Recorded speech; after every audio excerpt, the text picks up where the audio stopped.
G'day, I'm Peter from Team Low Range 4x4, and as you can tell, this is not my Hilux. I'm actually standing next to a Land Rover Series 3, which has been lovingly restored in many different ways, and we're going to have a nice close look at it right now.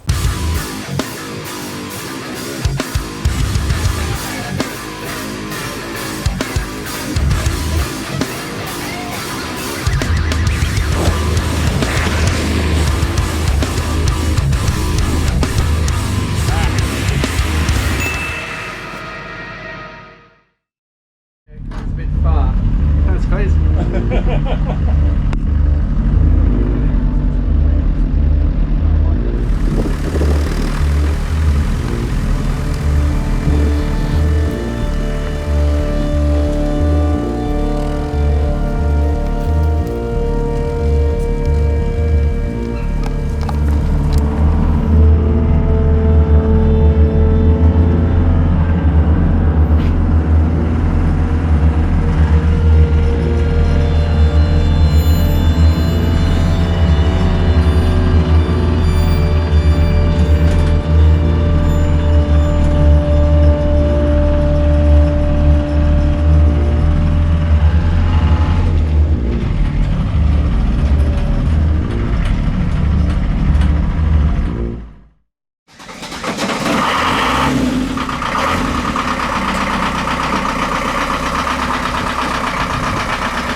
My name's Steve. When I had a bit of spare time in Numbugger, I decided I wanted a simple, cheap, reliable four-wheel drive.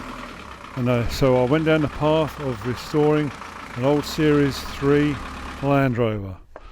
To that end, I managed to get two and make one good one out of those two. I've got an awful lot of Land Rover bits lying around the yard, and the Land Rover I did build in the end I'm very happy with, except it is not exactly the fastest machine in the world.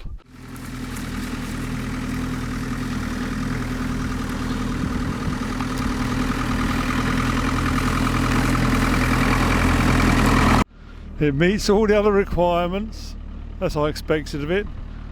Noisy, cold, reasonably reliable and very cheap, but it is most certainly not a very fast machine.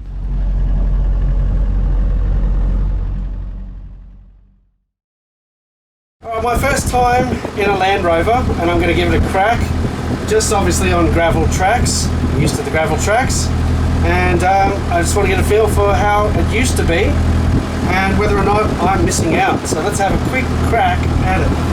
Alright, so the seat doesn't adjust. Let's hope I'm in first or I'm going backwards. Here we go. Give it a fair bit of rev in. Getting there. Got to rev it a bit. Okay. Just up that way? Yeah, you get the third if you like.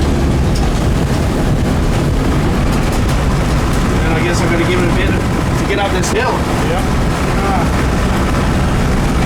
Oh, steering. A little bit loose. I'm going to have to drop it back. Will we make it? Will we make it?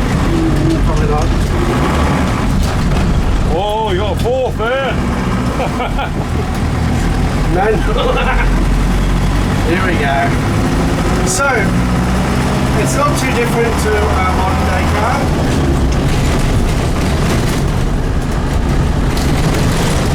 But it does shudder a little bit more.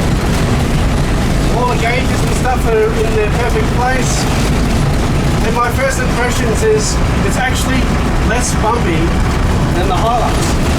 If you believe it, the suspension is actually soaking up more than the Hilux does.